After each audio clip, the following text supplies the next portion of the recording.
Alahot, normativas de Hanukkah. Hanukkah. Hoje à noite iniciaremos o cumprimento da preciosa mitzvah do acendimento das velas de Hanukkah. Como hoje em dia a maioria das pessoas mora em prédios com muitos andares, é óbvio que o melhor lugar para colocar a Hanukkah é bem próximo à janela que dá para a rua, de uma forma que permita a visão das velas tanto para os transeuntes quanto para os moradores do apartamento. Quem preferir pode acender a Hanukkah na porta de casa, no hall do elevador ou das escadas. Com relação ao horário de acendimento, o costume é acender as velas no Tzet HaKohavim, a saída das estrelas, cerca de 20 minutos após o pôr do sol. Deve-se primeiramente rezar a Tefilat Arvit, a oração noturna, e em seguida acender as velas de Hanukkah. Deve-se cuidar para que as velas permaneçam acesas por no mínimo meia hora, sendo ideal que durem 2 horas acesas, aumentando a divulgação do milagre de Hanukkah. O costume de Chabad é acender as velas no lado oposto à Mezuzá, na porta principal da casa. As bênçãos das velas de Hanukkah. Para lembrar o famoso milagre de Hanukkah, os nossos sábios fixaram o acendimento das velas de Hanukkah por 8 dias, ao cair da noite. A berachá, a bênção que deve ser recitada, é Asher Kideshanu b'mizotav etzivanu lechadlit ner shel Hanukkah, que é esta uma mitzvah obrigatória também para as mulheres, pois elas estão relacionadas diretamente ao milagre. Todos são obrigados a cumprir esta importantíssima mitzvah, até os mais pobres, que devem, se necessário, pedir tzedakah ou vender algum bem para comprar as velas de Hanukkah. Neste caso extremo, porém, uma vela por dia, o mínimo determinado pela halachá, basta para cumprir a mitzvah. Acender as 36 velas ao longo dos 8 dias representa cumprir a mitzvah de forma apropriada, um procedimento consagrado por gerações. Quem deve acender a Hanukkah? Com relação ao número de velas que se deve acender a cada noite, há diferentes opiniões na halachá, mas citaremos aqui somente a halachá prática. O costume dos Ashkenazim é que cada membro da família deve acender a sua Hanukkah recitando a berachá, sobre o seu acendimento individual, acrescentando uma vela a cada dia até acender 8 velas na noite do 8º dia. De acordo com este costume, as crianças que chegarem à idade escolar devem acender de forma citada acima. Já as mulheres casadas não acendem uma Hanukkah própria porque cumprem a obrigação por meio do acendimento de seus maridos. Para os sefardim, basta um membro da casa acender uma só Hanukkah, recitando a berachá e incentando todos os demais da obrigação em todos os dias de Hanukkah, acrescentando igualmente uma vela a cada dia, até acender 8 velas na noite do 8º dia. Para ambos os costumes, Ashkenazi ou Sefardi, todos os que devem cumprir a mitzvah devem estar presentes e participar do acendimento, respondendo amém após as berachot, as bênçãos. O costume Chabad é que os homens da casa acendem sua própria Hanukkah. O Halel completo em Hanukkah. Os nossos sábios fixaram que se deve recitar o Halel Shalem, ou seja, o Halel completo, com as berachot, as bênçãos de abertura e de encerramento todos os dias de Hanukkah.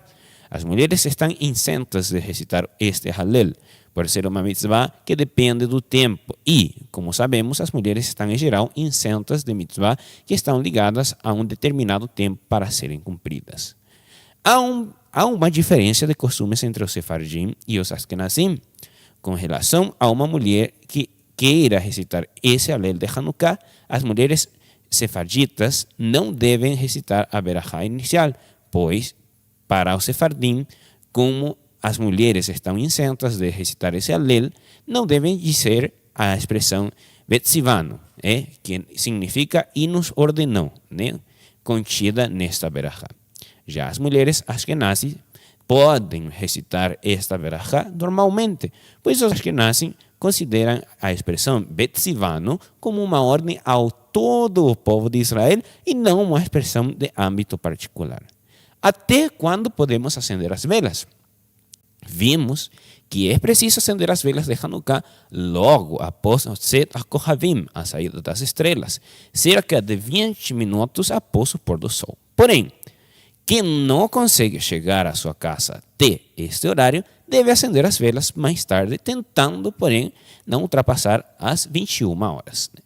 Nos casos em que o pai da família, a quem recai a obrigação primordial do acendimento, se atrasar no retorno ao trabalho, há ponderações alárricas sobre a possibilidade de esperar a sua chegada ou de a família acender as velas no horário correto sem ele. A alahá tende a prestigiar a presença do pai e o acendimento após a sua chegada. De qualquer forma, em qualquer circunstância, deve-se procurar não ultrapassar as 21 horas. Velas de Hanukkah com lâmpadas elétricas? É uma pergunta.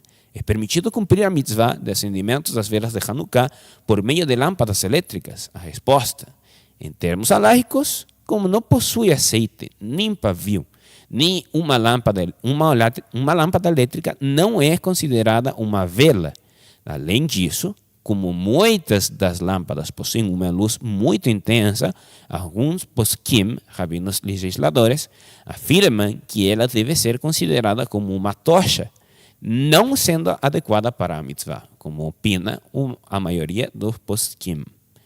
Como objetivo desta mitzvah é rememorar o famoso milagre que ocorreu na época do Segundo Templo, quando os Hashmonaim encontraram somente um pote de azeite lacrado com o selo de pureza dos Kohanim, que forneceu azeite para acender as velas da menorá no templo por 8 dias. As velas de Hanukkah devem ser semelhantes às velas da menorá, para que se cumpra a obrigação do acendimento instituído pelos nossos sábios. Entretanto, quem não possui velas e não tem condições de consegui-las, deve acender a Hanukkah com lâmpadas elétricas para, pelo menos, lembrar do milagre. Refeição festiva em Hanukkah. Pelo fato de os dias de Hanukkah serem dias de alegria e gratidão, em memória da vitória espiritual sobre os gregos e seus decretos de proibição do estudo da Torá, as determinações para a lembrança desses dias são espirituais. Assim, os sábios não fixaram que se cumprisse mitzvot mais materiais, como a Seudah Mitzvah, a refeição festiva obrigatória. Em Purim, por exemplo, quando a vitória sobre os inimigos de Israel foi contra uma ameaça física de extermínio. Apesar de não ser obrigatória, é um excelente costume promover mais refeições festivas nos dias de Hanukkah, para que haja mais alegria para a salvação e redenção dos judeus por Elohim naqueles dias. Deve-se também aumentar o número de prédicas de Torá, as canções e louvores durante tais refeições, fazendo-as ter um caráter de Seudot Mitzvah. Velas de Hanukkah na véspera do Shabbat. Na sexta-feira, véspera de Shabbat, devemos acender as velas de Hanukkah em um horário diferente dos demais dias. Como é preciso acender as velas de Hanukkah após o pôr do sol normalmente, mas na sexta-feira isso é proibido, o acendimento das velas de Hanukkah precede as velas do Shabbat. Assim, o costume é acender as velas de Hanukkah antes das velas de Shabbat, devendo-se utilizar velas suficientemente grandes ou quantidade suficiente de óleo para que as chamas permaneçam acesas até depois do aparecimento das estrelas. Deve-se também rezar a tefilá de Minchá, a oração da vespertina, a oração da tarde, com Minyan, antes do acendimento das velas de Hanukkah, pois esta Minchá é uma mitzvah de sexta-feira e as velas já pertencem ao dia seguinte, o Shabbat Kodesh. Último dia de Hanukkah. O dia 2 de Tevet será o 8º e último dia de Hanukkah. Os nossos sábios chamaram este dia de Sot Hanukkah, com base nas palavras da leitura da Torá do 8º dia. Sot Hanukkah Amishkam. Esta é a inauguração do tabernáculo. Nos livros cabalísticos consta que os dias de Hanukkah são uma continuação direta dos Yamim Noraim, dos dias temíveis, que correspondem aos dias entre Rosh Hashanah e Yom Kippur. E quem não fez teshuvá, arrependimento e conserto, durante os mesmos dias, pode ainda requerer e conseguir que seu processo de teshuvá seja aceito até o dia de Sot Hanukkah. O Arizal HaKadosh, o HaKadosh Rabbi Yitzhak Luria, compara os primeiros 7 dias de Hanukkah com os primeiros 7 princípios de misericórdia divina entre os 13 princípios, né, que constam na Torá, e compara o 8º dia com os demais princípios do mesmo grupo. A força espiritual desse dia está oculta no fato de o número 7 representar a natureza e o número 8 representar o sobrenatural para o judaísmo. Portanto, é muito importante rezar neste dia e fazer pedidos pessoais, pois podem ocorrer manifestações sobrenaturais, ou seja, milagres neste dia. Shalom!